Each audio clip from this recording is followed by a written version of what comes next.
I'm going to be talking about a new project that I'm working on, which is called Picturing Pollution, and it is based on some research that I did while on sabbatical last year in and around Manchester and Liverpool. And I've been doing research on the origins of the Victorian chemical town centered in the area around Widnes and St. Helens.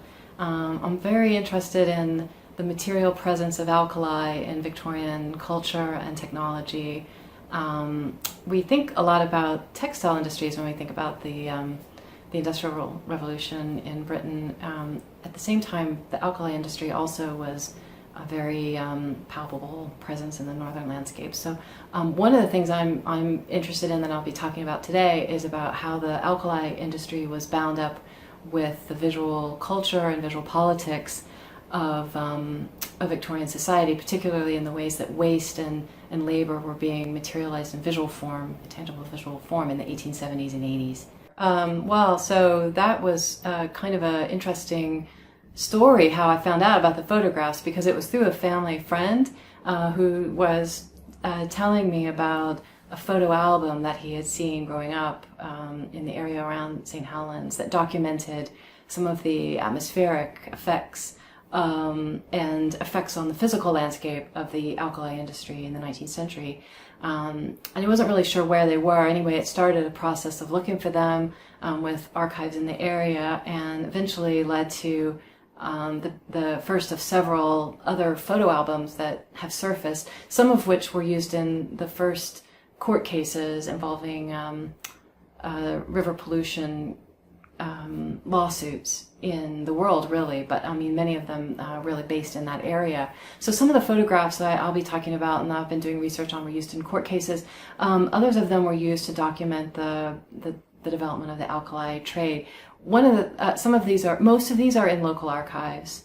I mean, there are a few connected with important people, like R. Angus Smith and others, but many of them are in local archives. I also have done a lot of research with the local camera club, and also with chemical employees who retired in the 1980s and 90s and knew a lot about it. Some of the albums that I wanted to look at were destroyed when some of the chemical companies closed. A lot of the materials, including newspapers from that town, a lot of them were just dumped down salt mines. So unfortunately, as with so many cases in history, we have to work with the fragments that are left behind. So who knows what was there? But there is a pretty rich collection.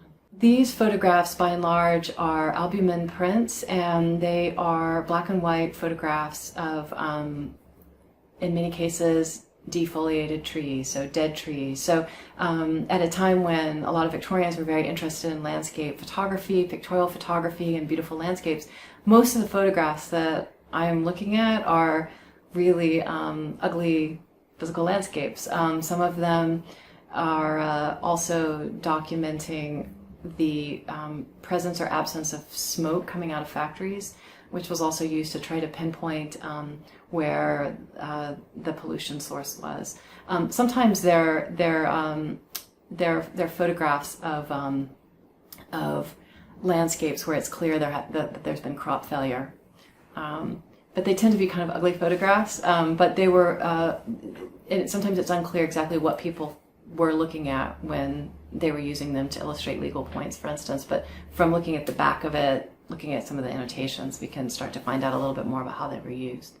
I feel like one of the things that I hope historians might take away from it is really an interest in looking at visual images as source material.